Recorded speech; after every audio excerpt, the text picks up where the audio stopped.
یہ میرا اٹل فیصلہ ہے، انشاءاللہ فتح سے کم کسی چیز پر راضی نہیں ہوں گے، اور اگر اس سے پہلے میرا انتقال ہو جائے تو فتح کے بعد میری لاش کو بورساہی میں دفنانا۔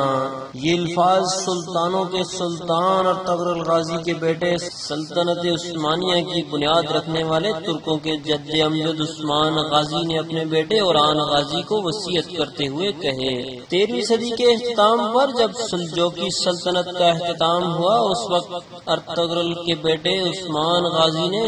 1299 میں ایک نئی اسلامی سلطنت یعنی سلطنت عثمانیہ کی بنیاد رکھی۔ یہ بھی ایک نئی سلطنت ہی تھی کہ اس سے بڑی اور وقت کی سپر پاور ریاست نے اس کو مٹانے کا فیصلہ کیا۔ باستینیوں نے بورسا سمیت کئی علاقوں سے لشکر تیار کیے۔ عثمان غازی کو جب باستینیوں کے اس ارادے کا علم ہوا تو اس نے اپنی فوج کو اکٹھا کیا اور لشکر کی خود قیادت کرتے ہوئے باستینی فوجیوں میں گھس گیا اور ان کو تتر بتر کر دیا، اور کچھ ہی عرصہ میں بورسا کے علاوہ تمام آس پاس کے علاقے فتح کر لیے۔ گو کہ ان فتوحات نے بورسا کے لیے راستہ ہموار تو کیا، لیکن اب بھی یہ ایک نہایت مشکل مہم تھی، اور بورسا اپنے جغرافیائی اور تجارتی قدر و قیمت کی وجہ سے انتہائی اہم شہر تھا۔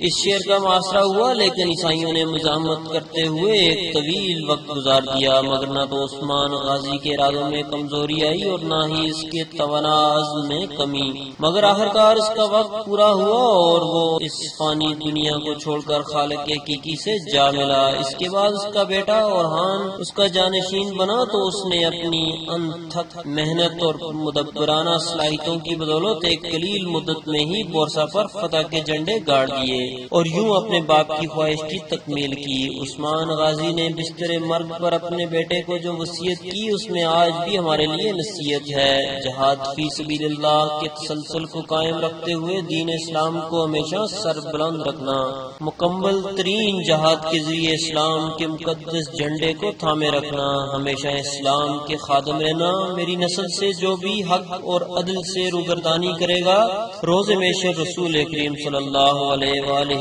وسلم کی شفاعت سے محروم رہے گا۔